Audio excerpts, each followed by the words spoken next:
Hello, my name is Lisa Stork, Lisastork. I am a 6th grade teacher at Arlington, and I am speaking in support of LB440 on behalf of the Nebraska State Education Association. I taught in Fremont for 6 years before coming across my dream job in Arlington, and although it was a tough decision to leave Fremont because I had built up my 40 days of sick leave that I did not need, I made the decision to take my job in Arlington. Shortly after finding out about my dream job, I also found out that I was going to be expecting my firstborn son, Mason, who was set to arrive in September of 2020. My husband and I were very thrilled, but taking a new job as a new teacher, you only get so many sick days to start out with. It wasn't until May of 2021 that I found out that I would not be granted the days that I had actually requested from our sick leave bank. At Arlington, somebody doesn't get approved for the days that they request until they return back from their leave. In my case, I actually got a frantic phone call from my principal telling me that I was going to be only granted 20 days of the 30 that I had requested. So after using up all of my sick and my personal days, I still wasn't going to get all the days that I needed. My son Mason was born with a blood infection that sent him into the NICU for 2 weeks.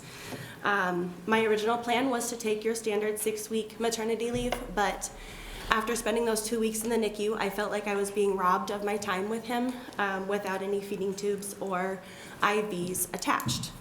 My administration explained to me that I would be docked those 10 days from my paycheck, and I would have to start the next school year with only 3 days of sick leave to also use to take care of my 1-year-old because I had to pay the bank back. The amount that I needed to pay back ended up in totaling over $2,000. I did have several meetings with my administration, and during this time, I actually had one administration member tell me that the best time for teachers to get pregnant is in September. I was devastated. I'm a graduate from Wayne State College. I hold a master's degree in my field, and I have been teaching currently for 11 years in my profession, but I felt guilty for becoming a mom. With the timing of my second child's birth, he was due in March of 2022, but as soon as I got over the initial excitement, I shortly realized that I would not have enough days to cover my 6-week maternity leave. So from the beginning of my pregnancy with him, I was crunching numbers to try to figure out how many days I could stay at home, and it just felt wrong. With the timing of his birth, only getting to start the year with 3 sick days and only getting 15 days from the bank, I ended up only getting a 5-week maternity leave. So I dropped my 5-week-old baby off at daycare and knew I had to finish out the school year because I had no choice. Not only did this set me behind in my pumping schedule with being early in my motherhood, I knew I'd have to supplement with formula, which is a whole nother stress in itself. I love teaching. I'm really good at it, and I just can't help but think if I were in a different career that really allowed me to protect my right to stay at home with my children, where my mental health would be. I also have an answer, I hope, to Senator Conrad's question, and of course she stepped out, so I look forward to any other questions. Any other questions? Well, I'll ask the questions for Senator Conrad. Does it concern the superintendent's time off?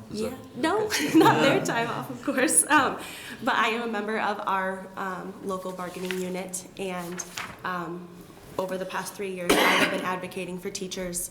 And when we surveyed our members, a lot of teachers were in very much support of finding some sort of solution, and one solution that we ended up settling on with our board is our district is going to pay for short-term disability for teachers moving forward in the next school year starting September 1 of 2025.